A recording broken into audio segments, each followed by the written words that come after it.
Se Rambo é uma das maiores franquias de ação de todos os tempos, você tá mais careca do que eu de saber.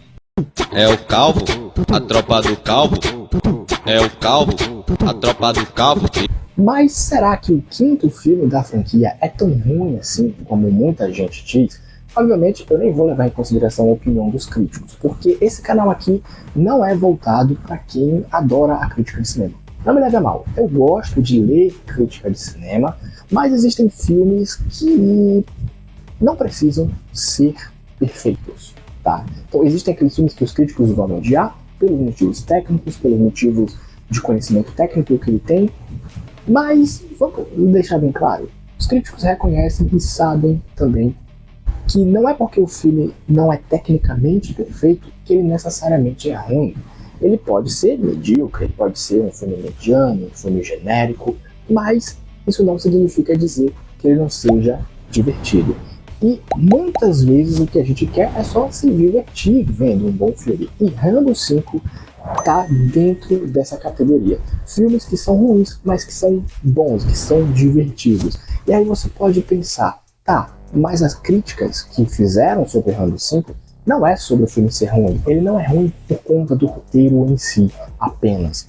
Mas também por conta de algumas polêmicas que traz ali, que envolvem o filme, mas que eu vou discutir ao longo desse vídeo. Você vai entender porquê e qual é a minha opinião sobre essas polêmicas e o que isso tem necessariamente a ver com a qualidade ou não do filme. Então, já se inscreve aqui no canal, deixa o seu like para ajudar o canal a crescer e vamos falar sobre Rambo 5. O último, pelo menos até agora, filme da franquia Rambo. Beleza? Em 3, 2, 1, vai! Rambo 5, lançado em 2019, foi o último filme até agora da franquia Rambo. Estrelado por Sylvester Stallone, dirigido por James Mangold, o filme tem uma ideia muito interessante, que é mostrar o Rambo mais velho. Agora ele está aposentado, ele não quer mais entrar em guerra, ele não quer mais entrar em absolutamente nada de violência. Ele é um cara, aquele típico soldado americano que já serviu a pátria, já fez o que ele tinha que fazer e agora ele quer só tocar o seu barco e seguir a sua vida. E nesse momento ele mora com a sua mãe e com a sua sobrinha, que são as coisas mais importantes da vida dele. Só que em um determinado momento a sua sobrinha descobre que o paradeiro do seu pai resolve ir atrás dele. Só que quando ela chega lá, o pai a despreza e ela acaba sendo aliciada, digamos assim, pela sua prima, e ela acaba sendo meio que raptada por uma galera do mal ali, que, enfim, ele tem que tomar cuidado um pouco com as palavras aqui, mas o que eles fazem basicamente é sequestrar as pessoas para vender, e você sabe exatamente do que eu estou falando. E, obviamente, o Rambo não vai deixar barato. Então ele resolve ir atrás de respostas e ir atrás daqueles que raptaram a sua querida sobrinha. E aqui temos o plot do nosso filme. O Rambo está sossegado na sua, resolve mexer com a sua sobrinha, então é claro que ele vai atrás como todo bom justiceiro. E aqui entra talvez uma das coisas que levem as pessoas a considerar ele o pior filme da franquia. Não por esse plot em si, mas por conta do ambiente em que ela está naquele momento em que ela é raptada. Elas vão para o México, e aqui tem um ponto que é o seguinte: os vilões do filme são mexicanos. E qual o problema disso? Qual o problema da nacionalidade deles? É que eles são descritos como pessoas ruins, como bandidos, ou seja, são estereotipados. Essa é a grande problemática aqui do filme, né? Uma galera teceu críticas, e com razão, que eles representaram os mexicanos como pessoas ruins, né? Que teoricamente eles teriam que ser representados como pessoas sujas, né? Na forma como eles estão ali. Obviamente isso é extremamente errado, é xenofobia pura, mas se a gente, assim, é claro que isso não dá pra você passar pano pra isso, tá? Mas se você analisar o filme como um filme, tá? Se a gente tirar isso de contexto e focar no que o filme tem a oferecer enquanto ação, ele é um filme muito competente, porque Rambo ainda está aqui. Os elementos que categorizam esse filme, né, que transformam isso aqui num filme da franquia Rambo, estão aqui. O cara não quer mais participar de nenhuma vingança, de nenhuma batalha, de nada do tipo, tá quietinho dele, mas mexe com alguém que ele ama e ele vai atrás, a lá estilo John Wick. Então agora John Rambo vai atrás de sua sobrinha e ele utiliza métodos não muito convencionais, como você já pode se esperar. Se você assistiu o Rambo 4, você percebe ali o exagero que tem naquele filme, você vai entender exatamente do que eu estou falando. Se você achou aquele filme exagerado, pesado e com uma violência super gráfica, esse filme aqui é ainda mais pesado, só que com mais efeitos especiais. E aqui entra um dos principais pontos negativos desse filme, que são os efeitos especiais, mas isso eu vou falar no final do vídeo.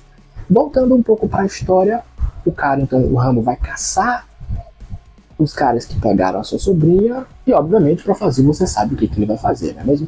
E aí aqui a gente tem um roteiro que começa a trabalhar como se fosse um videogame. Ele vai caçando cada bandido da forma mais atroz possível, da forma mais violenta e sanguinolenta possível.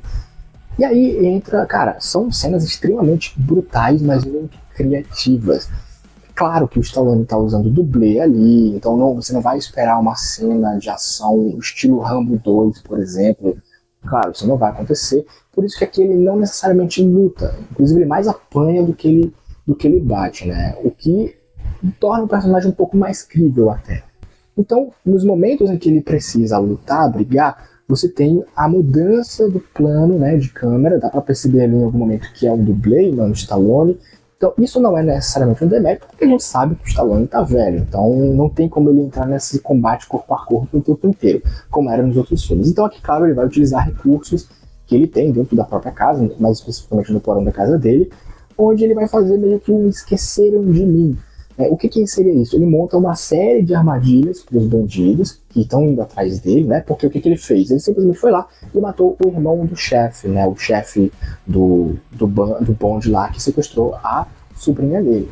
E claro, o cara fica muito revoltado e promete vingança ao Rambo e vai atrás dele. Ele sabe que os caras vão atrás dele. Então ele prepara uma surpresinha. E a primeira surpresa é que em toda a extensão próxima ao sítio dele, ele coloca muitos campos minados, né? Ele coloca muitas granadas. E aí, cara, aqui pra mim é uma das coisas mais bonitas desse filme aqui, que é as explosões, né, cara? É cada bicho, é coisa voando pra tudo quanto é lado. E assim, é gráfico, o filme é muito gráfico, a violência desse filme é muito gráfica. E isso é o que torna exatamente esse filme bom. Ele é tosco, o filme ele abraça o tosco, ele abraça a mediocridade de uma forma tão fiel que fica bom, exatamente, fica muito bom. E quando eu falei que o filme ele parece Esqueceram de Mim em alguns momentos, é porque tem um pouco disso. Como o Stallone não pode entrar no corpo a corpo, o que ele vai fazer? Ele vai usar armas e também alguns artifícios ali que vão prender os bandidos, né? Obviamente eu não vou colocar essas cenas aqui porque o YouTube não permite, mas, cara, é muito gráfico.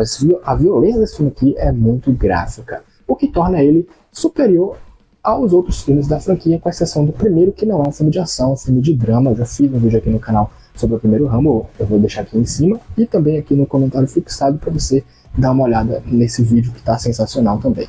Então, obviamente, como em todo filme dessa franquia, ele consegue o seu objetivo. O Rambo consegue matar todo mundo, mas tem aqui uma coisa triste. Acredito que na intenção de dar mais dramaticidade, de dar mais peso pro filme, eles resolvem matar a sobrinha. Eu não vou explicar exatamente o que acontece, mas a sobrinha dele acaba morrendo, então ele fica puto, vai atrás dos caras pra matar. Pois é, isso aqui foi um dos pontos que mais me surpreenderam no filme, porque tem uma carga dramática ali.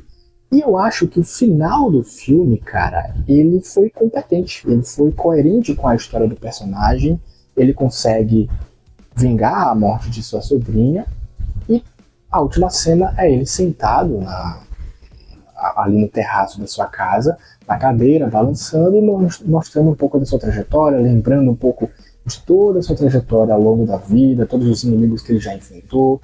Lembra um pouco do Coronel lá do primeiro filme, lembra? Que acabou se tornando amigo do Rambo. Então, é um final que é competente com a história, é coerente, mas ao mesmo tempo é um pouco triste porque, cara, naquele momento ali, eu vi que o Stallone ele estava se esforçando sim para poder entregar uma boa atuação, tá? Eu senti que ele estava assim entregando uma boa atuação. Não é um filme excepcional do ponto de vista de roteiro, mas as sequências de ação são bem feitas, a fotografia do filme é muito bem feita também, e os efeitos especiais são bem ruins. Sim, os efeitos especiais são muito ruins. Assim, cara, um filme que custou 90 milhões, são efeitos especiais muito ruins, cara. São bem ruins. Mas, em via de regra, Rambo 5 é um filme divertido, é um filme que é ruim, ele tem os seus problemas na narrativa, nos efeitos especiais, mas principalmente na questão da forma como eles resolvem tratar os mexicanos ali. Tem algumas falas muito problemáticas do personagem. Então é um filme polêmico, não por ser ruim, mas por conta das escolhas que ele resolve fazer ali em relação a alguns personagens, né? A xenofobia tá ali. Mas, em suma, é um filme muito bom, que vale a pena o teu tempo. Nota 5. Isso. Nota 5 é um filme que, sim, cara, 5 não é uma nota necessariamente ruim, mas é um bom filme. Não é o melhor filme da franquia, mas é um bom filme. Então, se você gostou desse vídeo, não se esqueça de se inscrever nesse canal e deixar o seu like para ajudar o canal a crescer. Um abraço